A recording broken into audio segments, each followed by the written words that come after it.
Mushrooms, they grow in dark, damp places on the forest floor, but they're a really important ingredient in your Minecraft recipe book. I'm going to show you how to make a really efficient mushroom farm. Don't you go anywhere.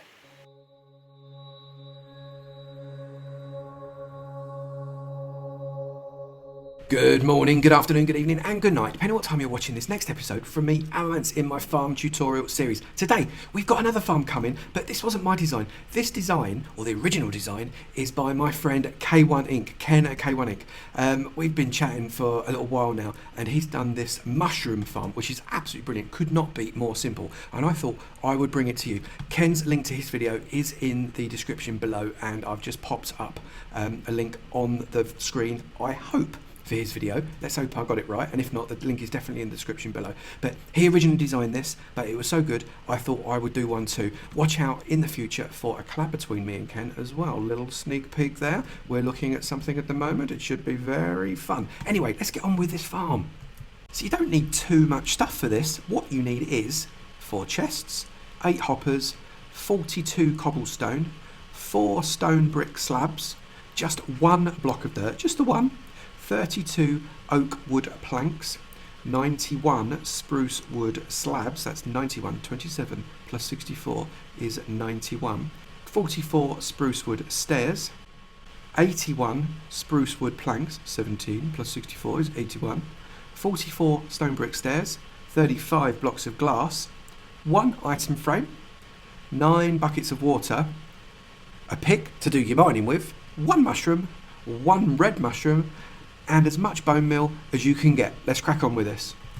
So you need an 11 by 11 square, which means that you've got a 9 by 9 square on the inside of that 11 by 11 square. That's the critical dimensions. Let's get on with it. So we're going to start, as we do with so many builds, by coming to the one edge that you decide you want to be the front and digging a 1, 2, 3 wide trench across it like that. So as we've got basically spanning the line of that 11 by 11 square, we're going to put a double chest in there, and we're going to get a hopper and shift click that into the back. Really easy. Then we're going to dig out this entire trench here as well, and we're going to put hoppers going into that first hopper all the way along that trench, come in here, and then the same on the other side. So all the hoppers point directly into that first hopper, which means anything falling on any of these hoppers is going to go straight into this chest. That is what we're trying to achieve. Then what we're going to come along, we're going to come onto each corner, and we're going to stick a wooden block. It can be any wood you want. I like to use oak. It's sort of my favourite block really when I'm building stuff, is oak. I enjoy using it very much. And then on all the others, except for the one over the chest, we're going to stick a cobblestone block. Now this is where the build differs a little bit from K1 Inc.'s channel, in that this is slightly simplified from his system, because what Ken has done in all of his farms, actually, or pretty much most of his farms, he has got his patented light sensor that tells you when something is going into the chest, which I really love. It's a really nice way of doing things. I've taken that out of this particular one simply because I just want to keep this as simple as possible for you. And what we're going to do right there is we're going to put a step, and I've used the nice stone brick step so as we can come on top, but that on top of that chest will still allow you to open it, which is great. So that's what we're really trying to achieve. And then what we're going to do is we're going to put in a temporary block there, and then we're going to come with a stone brick half slab on the bottom of that temporary block. We can get rid of that block now. This is a temporary half slab. We're going to put a half slab there. We're going to get rid of that, and then we're going to come out with this being 1, 2, 3, 4, and then on the 5th one we're going to get some dirt. Where's me dirt? Boom. And we get dirt on there. Okay, so the reason we've used half slabs here on a bottom half of the half slab is because that means we won't get any monsters spawning on that half slab, which is brilliant. And once we've finished, we won't get any monsters spawning on the dirt either. And the reason we're worried about monsters spawning on the dirt is because we are going to be reducing the light levels in this chamber. Now, the light levels only have to be under about 12, but at night time, we don't want there to be any light in here because that could cause the mushrooms to have some trouble. So it's going to be dark, and we want to have no surfaces upon which any monsters can spawn. So once we've got that done, we're going to build up the sides here to 8 high, including this one. So 1, 2, 3, 4, 5, 6, 7, 8, and then all the others. There we go, so 8 high all the way across, and then we're going to get a half slab, and we're going to put a half slab on top of each of these posts like this. There and there. And then we're going to run that half slab across between the posts. There we have it. And then we're going to get a full block of the same stuff, which is there, and we're going to shove a full block along the side here like this, all the way across. We are literally going to fill it up so as it is full. And the reason we're kind of filling up all the way across rather than making a bit of a sloped roof is because we don't want there to be any gaps underneath what the roof of the mushroom is going to be, because it could cause a mushroom to grow that we can't reach.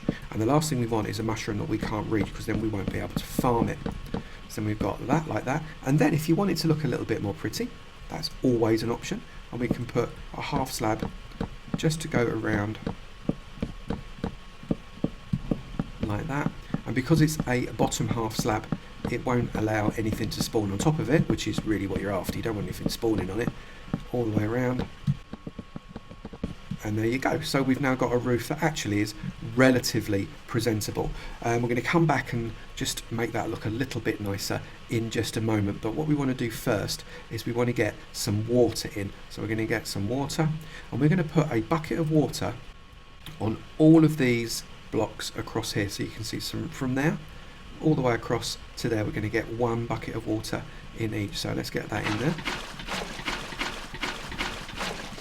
Okay, so there you go. You can see that water is running all the way to the hoppers and then stops at the hoppers.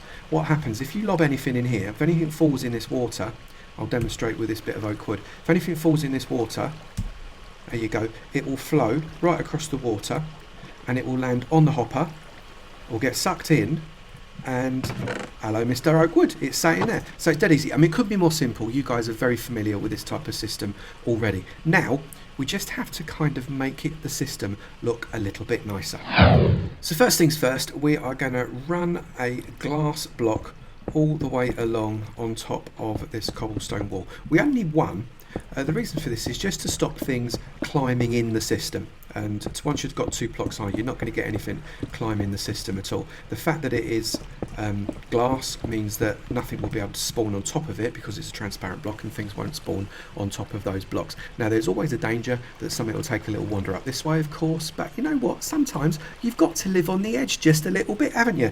And then what we're going to do, we're going to get spruce wood stairs, and we're going to just put, whoops, I can't even drive, we're going to put upside down here some spruce wood steps all the way around. You can see there. So what that actually creates, it looks like from the top a continuation of that roof and then an underpin, and then we're going to go all the way around with that. There you go, one trimmed off roof, and that actually looks quite nice. And then we've got to just cover up this cobble here, and we're going to do that by sticking a set of stone steps, as in stone brick steps, all the way around, a bit like we did the roof, but around the bottom. Let's get that done. And we're going to leave that gap there because we're going to put a double chest in there. And the reason we're putting a double chest in there is because we're going to get an item frame. We're going to stick the item frame using shift click onto that chest, and then we're going to get some bone meal, and we're going to stick a bit of bone meal on there, because that is where we're going to store all the bone meal that we're going to use to be able to make this system work. And now it's just time to test it. So I've come into survival mode to demonstrate how this system works. So obviously we've got ourselves some bone meal in our hand there, and we're going to come up with a mushroom, just one mushroom. Oh, actually before I start, I'll show this chest is empty. Okay, so up here we go. Stick on a mushroom, get your bone meal. I don't know if you know this, but if you fertilise a mushroom with bone meal, you get a right big mushroom. It's massive mushroom. And then you can just mine it with a pick, the same as you would any rock, and standing on the dirt, you will be able to reach any and all of these mushroom blocks, even the ones on the far side if you're stood in the centre of this. Look, so we're going around, we're mining this mushroom, we're mining the mushroom, round and around we go, taking out all these blocks, And we keep going. I'm not going to speed it up, so you should see this is just a continuous game, and I'm not messing about, and we're getting everything we should be able to catch. So 1, 3, 2 and 1. There we go. All the blocks are done. You can see the mushrooms floating down. A couple of them will go on the bridge, but that's alright. When you're walking on the bridge, you pick them up again, don't you? And then you come in here. We've got in our inventory there, we've got 28 mushrooms plus another 5 in the chest there. That gives us 33 mushrooms from just one mushroom. But does it work with red mushrooms, Avo, I hear you ask? Well, dear viewer, shall we have a crack and see if it does? Yes, it does, but you have to be careful because they sometimes hit you in the head, like it did that time. But yeah, look, you get red mushrooms as well, and we can just crack on, mine away this red mushroom. There and there, get rid of it, get rid of it, get rid of it. Get rid of that bit, that bit, that bit, and that bit. Jump on there and just mine the rest of the mushroom. And let's see how many bits of red mushroom we've got as a result of this mining experience, this fungal mining time that we are having together. And there, and look, you can't get the roof.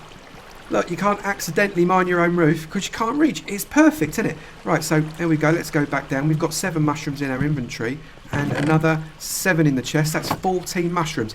So from 1 brown mushroom and 1 red mushroom, we've got 33 brown mushrooms and 14 red mushrooms. That, dear viewer, is what I would call a pretty efficient system. And that is the entire system. Now, I appreciate you could make that look a little bit prettier, but I don't reckon you need to. Mushrooms have relatively limited function, you know, fermented spider eyes and various soups and stews, but they're very, very useful with potion making. And very recently, if you remember, I did my potion making episode on Avomance, so mushrooms are actually going to be quite useful for that, aren't they? So let's get this one going on Avomance as well. It doesn't have to be too pretty, but it does have to be very functional, and that is great. I'm really happy with the way that has gone. Thank you, Ken at K1 Inc. for the original idea on that. I hope you like my translation of your awesome design. If you have enjoyed this video, please do make sure you slap that like button for me square on the nose. It'd be great to know you're enjoying the farm series, and I'll carry on making them. And also, if you haven't done it already, please do hit that subscribe button. It'd be great to see you in my sub club, and I look forward to seeing you in another video. You take it easy now. Bye.